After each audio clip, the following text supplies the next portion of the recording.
Cherchez la sainteté dans tous les détails de votre vie. Votre utilité dépend de cette recherche. Vos sermons ne durent qu'une heure ou deux. Votre vie est une prédication pendant toute la semaine. Si Satan peut obtenir qu'un ministre de la parole aime la louange, le plaisir, la gourmandise, il a réussi à ruiner son ministère.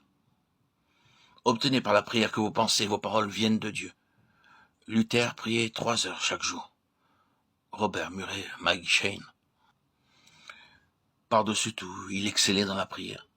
La profondeur et la force de son esprit, la solennité et la révérence de ses paroles et de sa conduite, la puissance et la sobriété de ses propos ont souvent frappé d'admiration les étrangers.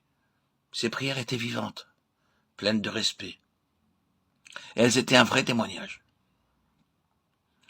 Il vivait plus dans la communion de Dieu qu'aucun autre homme, car ceux qui le connaissaient le plus savent qu'on ne pouvait s'approcher de lui qu'avec crainte et vénération. Écrit de William Payne, parlant de George Fox. Pendant ma maladie, j'examinais attentivement ma vie par rapport à l'éternité.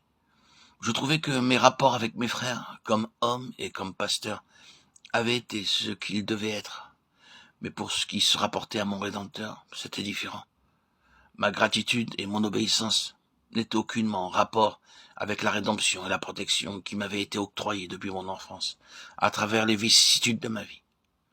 Ma froideur vis-à-vis de celui qui m'avait tant béni me confondit et m'humilia. Je vis que non seulement j'avais négligé de profiter de la grâce qui m'avait été donnée, mais à cause de cette négligence même, mon premier amour et mon zèle s'étaient affaiblis. Je fus confondu, je m'humiliai, je criai miséricorde, et je renouvelai mon vœu de me dévouer dorénavant sans réserve au Seigneur. Évêque Mike Kendry. Contemplons souvent Brenner dans les forêts solitaires de l'Amérique, répandant son âme devant Dieu pour le salut des païens qui périssaient. Il ne pouvait être heureux s'il n'était sauvé. La prière secrète, fervente, faite avec foi, est à la base de toute sainteté personnelle. La connaissance du langage du pays où le missionnaire travaille, un caractère doux et aimable, un cœur donné entièrement à Dieu, voilà les moyens qui, plus que la science ou tout autre don, nous permettront d'être ouvriers avec Dieu pour le grand œuvre de la rédemption de l'humanité. Carré.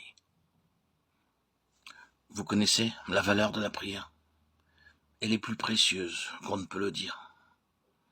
Ne la négligez jamais. Jamais. Sir Thomas Buxton.